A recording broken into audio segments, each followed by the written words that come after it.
झारखंड की सबसे बड़ी आबादी है कि ओबीसी, जो हाशिए में है, शोषित भी है, वंचित भी है और लगातार जगहों पर नहीं है।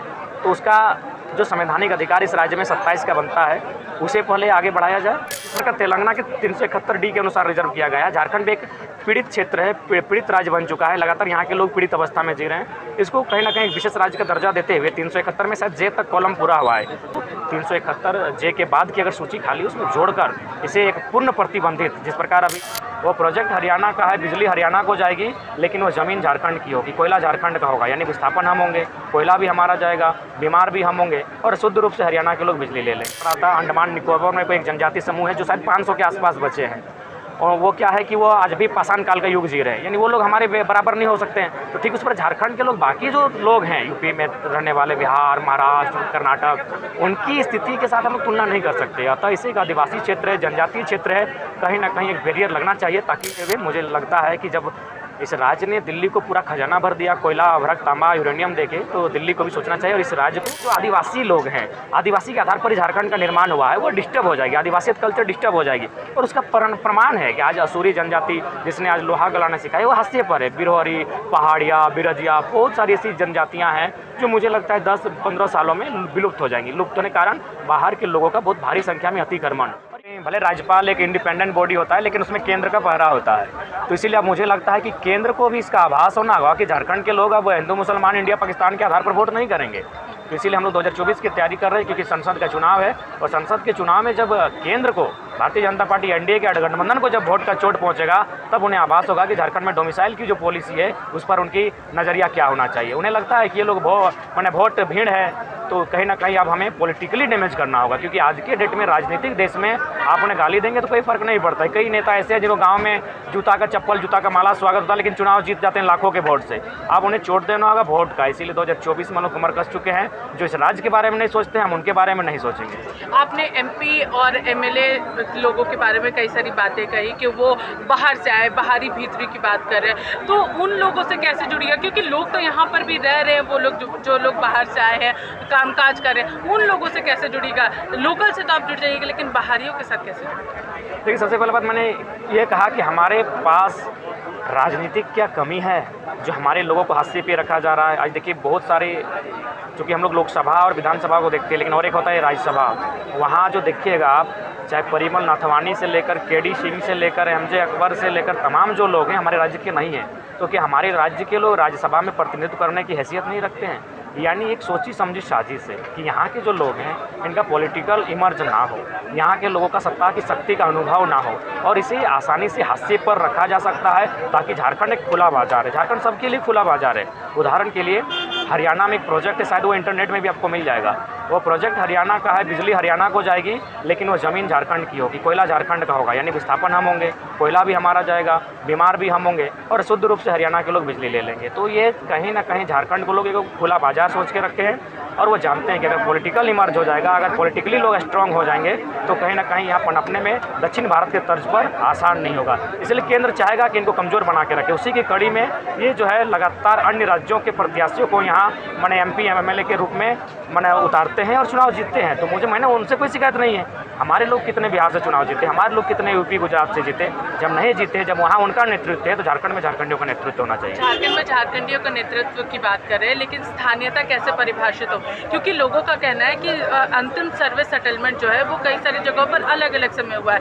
कुछ ही एक जगह जो है वो 1932 आधारित है, तो वो कैसे पॉसिबल है कि 1932 को एक आधार बनाया जाए? देखिए, सबसे पहली बात है, 1932 का जो दौर था, उस सर्वे में लगभग 80-85% जो सर्वे हुआ था, और मैंने एक तथ्यपूर्व सर्वे था, उसमें वैज्ञानिक पद्धति के आधार पर एक बेहतरीन तरीके से त्रुटियां रहित सर्वे किया गया था। इसलिए झारखंड की आवाम उस सर्वे को बार बार जिक्र करती है। साथ ही झारखंड के जनमानस के भीतर से एक आवाज़ ये भी आती है कि झारखंड एक ऐसा स्टेट है जो थोड़ा पेचीदा है, क्योंकि हमारे पास बंगाल के तर्ज पर एक भाषा नहीं है, गुजरात के तर्ज पर एक भाषा नहीं है। तो थोड़ा सा एक भाषा होती तो सुविधा होता कि भाषा के आधार पर आप स्टेट की परिकल्पना कर लेते हैं, लेकिन हमारे यहाँ बहुत सारी भाषाएँ, 1 दर्जन के आसपास क्षेत्रीय भाषाएँ हैं। तो एक भाषा के आधार पर इस बात की कल्पना नहीं होगी। ऐसे में बाकी जो राज्य हैं उन्होंने ज़मीन का जो रिकॉर्ड है, भूमि रिकॉर्ड, उसको आधार माना है। उसी क्रम में 3-4 कॉलम में झारखंड की स्थानीयता को परिभाषित करना होगा। उसमें आप अंतिम जिलों का जो सर्वे सेटलमेंट कहते हैं उसे उसी कॉलम में आगे रख सकते हैं। और जो लोग छूट जाते हैं, बहुत सारे लोग पास हुक्मनामा होगा, पट्टानामा होगा, या फिर कोई सा पत्र होगा जिसको प्राचीन काल में या फिर आदि काल में उनको उसके परिवार को निर्गत करवाया गया होगा। और उसके बाद भी अगर छूटता है तो वहाँ की जो स्थानीय लोकल भाषा है, परंपरा है, रिवाज हैं, उसको अगर वो फॉलो करता है तो उस आधार पर उसको पालन किया जाए। मतलब अंतिम सर्वे सेटलमेंट को भी यहाँ पर एक आधार एक रास्ता तो देना होगा, क्योंकि अगर बहुत सारे ज़िलों में जैसे कोल्हान की बात आती है तो उसमें आपको जो क्राइटेरिया हमारा बनेगा, जो फॉर्म फिलअप फॉर्म तैयार होगी या फिर जो हमारी स्थानीयता का जो गजट तैयार होगा उसमें रास्ते एक से नहीं बनेगा, 3-4 कॉलम के साथ उसको तैयार करना होगा। अगर हम लोग बात करेंगे, यहाँ पर कई सारी चीज़ें देखी जा रही है। अभी डुमरी उपचुनाव खत्म हुआ, लेकिन माना जा रहा था, यहाँ पर कहा भी जा रहा था कि आपने साइलेंट सपोर्ट जो है वो जेएमएम को किया है। नहीं दीदी, हम एक बात करेंगे, एक 30 सेकंड का वीडियो, चूँकि आप लोग एकेडमिक लोग हैं, मैं रिपोर्टर वर्ग के लोग एकेडमिक मानता हूँ, पढ़ा लिखा लोग मानता हूँ, और तो आप लोग उस 30 सेकंड की वीडियो में नहीं जाए। उस वीडियो में पूरा देखिएगा। उसमें मैंने ये भी कहा कि यूपी को क्यों देंगे, सरकार को क्यों देंगे, फिर बोले एनडीए को क्यों देंगे। हमने दोनों को भी वही कहा था कि हम उनको क्यों देंगे। वो चारों तो मूल रूप से सरकार में रहे हैं, कोई विपक्ष में रहा है, कोई पक्ष में रहा है, और तो जनता जो चुनना है इस बार उन्हें अन्य विकल्पों को चुने, 24 में लोग फ्रेश होकर आएंगे, ये मैंने कहा था। लेकिन आपने अपना व्यक्ति भी वहाँ पर खड़ा नहीं किया था, आपने अपने किसी भी प्रतिनिधि को वहाँ पर खड़ा नहीं किया था। माना जा रहा था कि खुद जयराम महतो डुमरी सीट से चुनाव लड़ेंगे।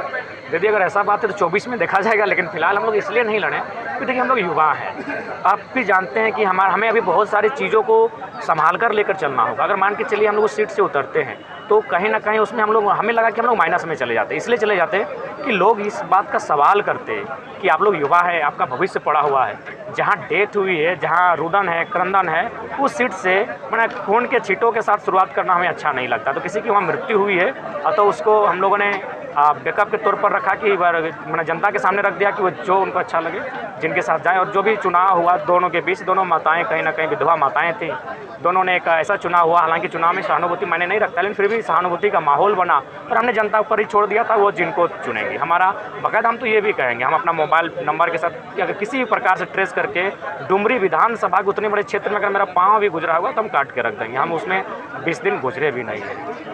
अगर एक आखिरी सवाल रहेगा जयराम जी, क्योंकि लगातार आप लोगों से मिल रहे हैं, आपने यहाँ पर साफ तौर पर सुना होगा 1932 खतियान की बात स्वर्गीय जगन्नाथ महतो भी करते थे और उन्हें भी लोग टाइगर के नाम से जानते थे, और आज आपको भी वो टाइगर के नाम से तमाम लोग जानते हैं। देखिए वास्तविकता है, समय परिवर्तन, ये जो है परिवर्तन नियम है संसार का, change is the rule of universe. तो जाहिर सी बात है कोई हमेशा स्थापित नहीं रहता है, तो आज नहीं रहे तो जाहिर सी बात है किसी को पिकअप करना होगा, किसी को रिकवर करना होगा।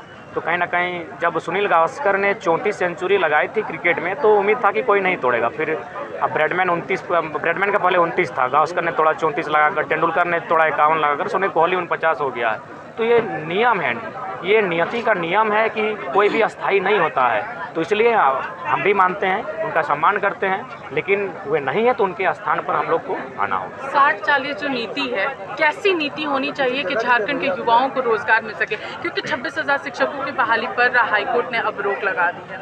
देखिए उससे पहले चूँकि जो ये नीति फॉलो होती है उसमें आरक्षण की प्रक्रिया के कारण फॉलो होती है। 60% आरक्षण है।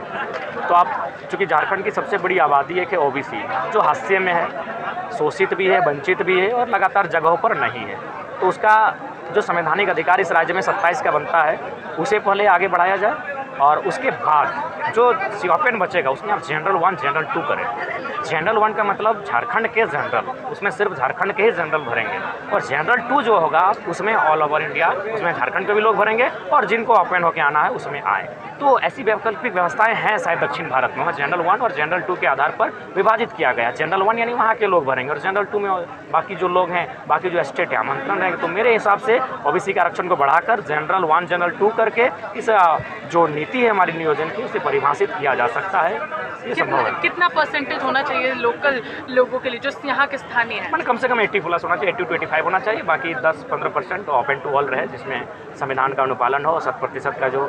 लेकिन मेरा एक मानना है कि जिस प्रकार तेलंगाना के 371D के अनुसार रिजर्व किया गया है, झारखंड भी एक पीड़ित क्षेत्र है, पीड़ित राज्य बन चुका है, लगातार यहाँ के लोग पीड़ित अवस्था में जी रहे हैं। इसको कहीं ना कहीं विशेष राज्य का दर्जा देते हुए 371 में शायद जे तक कॉलम पूरा हुआ है, जे के करते हुए मुझे लगता है कि जब इस राज्य ने दिल्ली को पूरा खजाना भर दिया, कोयला, अभ्रक, तांबा, यूरेनियम देके, तो दिल्ली को भी सोचना चाहिए और इस राज्य को 371 जे के बाद की अगर सूची खाली उसमें जोड़कर इसे एक पूर्ण प्रतिबंधित, जिस प्रकार अभी मैं पढ़ रहा था अंडमान निकोबार में कोई एक जनजातीय समूह है जो शायद 500 के आसपास बचे हैं, और वो क्या है कि वो आज भी पाषाण काल का युग जी रहे हैं, यानी वो लोग हमारे बराबर नहीं हो सकते हैं। तो ठीक उस पर झारखंड के लोग, बाकी जो लोग हैं यूपी में रहने वाले, बिहार, महाराष्ट्र, कर्नाटक, उनकी स्थिति के साथ हम लोग तुलना नहीं कर सकते। अतः इसे एक आदिवासी क्षेत्र है, जनजातीय क्षेत्र है, कहीं ना कहीं एक बैरियर लगना चाहिए ताकि बाकी जो लोग आए आसानी से यहाँ बसाव नहीं कर पाए, आसानी से यहाँ रह ना पाए। तो इससे क्या होगा कि जो आदिवासी लोग हैं, आदिवासी के आधार पर ही झारखंड का निर्माण हुआ है, वो डिस्टर्ब हो जाएगी, आदिवासियत कल्चर डिस्टर्ब हो जाएगी। और उसका प्रमाण है कि आज असुरी जनजाति